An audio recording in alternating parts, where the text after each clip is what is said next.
বিপদ দিয়ে আপনাকে অ্যালার্ম করা হয় আল্লাহর পক্ষ থেকে। আপনি চলতে পথে হোঁচট খান, আল্লাহ আপনাকে অ্যালার্ম দেন, ফিরে আসো। চলছেন বিপথে, আল্লাহ পাক অ্যালার্ম দেন, ফিরে আসো। আল্লাহ পাকের পক্ষ থেকে কিন্তু এগুলো আসে। আল্লাহ পাক আদম এবং হাওয়া আলাইহিস সালাম এবং আদম সন্তান সবাইকেই সৃষ্টি করেছেন। উদ্দেশ্য হচ্ছে আল্লাহ পাক আমাদেরকে জান্নাত দিতে চান। আল্লাহ পাক চান যে আমরা যেন জান্নাতে যাই। যদি আমরা জান্নাতে যেতে না পারি পরকালে, একটা কারণে যেতে পারবো না, অনলি একটা কারণ, সেটা হলো আমাদের নিজের দোষে। একটা কারণ, যারা জাহান্নামে যাবে মানুষ এবং জিনদের মধ্যে, নিঃসন্দেহে মহাবিশ্বে তারা ছাড়া জাহান্নামে যাওয়ার উপযুক্ত কেউ ছিল না।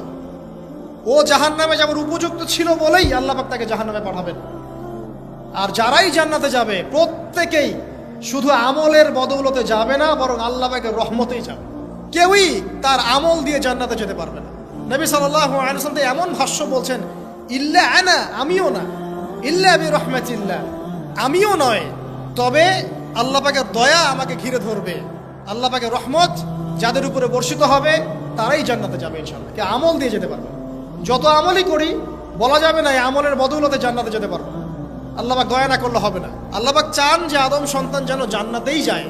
এই কারণেই সৃষ্টি করা, এই কারণেই আপনার ওহীভিত্তিক গ্রন্থগুলো পাঠানো, এই কারণে নবী রাসূল পাঠানো, আলেম ওলামা সৃষ্টি করা, মানুষকে সতর্ক করা, হায়াত দেয়া, বারংবার জীবনে চলতে ফিরতে আপনাকে অ্যালার্ম করা হয়, আল্লাহর পথে ফিরে আসেন, আল্লাহর পথে ফিরে আসেন।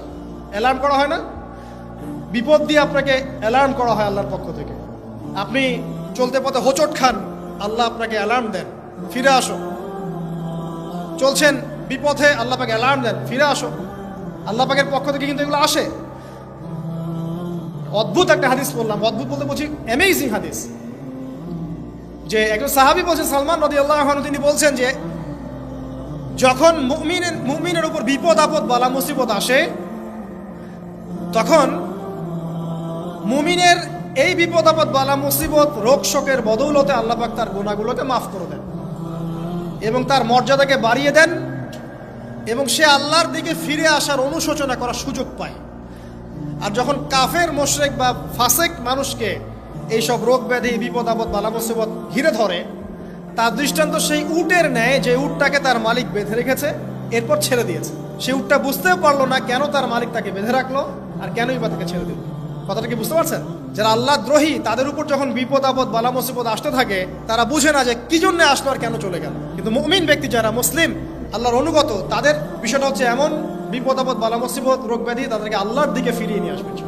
দেখুন, এই যে পৃথিবীতে নামিয়ে দেয়া, এরপর আল্লাহর পক্ষ থেকে ঐশী গ্রন্থগুলো পাঠানো, নবী রাসূল পাঠানো, আলেম ওলামা পাঠানো, আপনাকে হায়াত দেয়া, আপনাকে রিজিক দেয়া, এই শ্বাস নেওয়ার ক্ষমতা দেয়া, আপনাকে জ্ঞান বুদ্ধি দেয়া, বিবেক দেয়া, 3 বেলার খাবার, পোশাক, স্ত্রী সন্তান, কি দেয়নি আল্লাহ রাব্বুল আলামিন। এই যে সমস্ত নিয়ামতগুলো দেয়া, এগুলোর একটা উদ্দেশ্য, আপনি আমি যেন এটাকে উপলব্ধি করি যে এগুলো আল্লাহর পক্ষ থেকে আসছে এবং আল্লাহর দিকে আমরা অভিমুখী হই, এছাড়া কোনো উদ্দেশ্য নাই।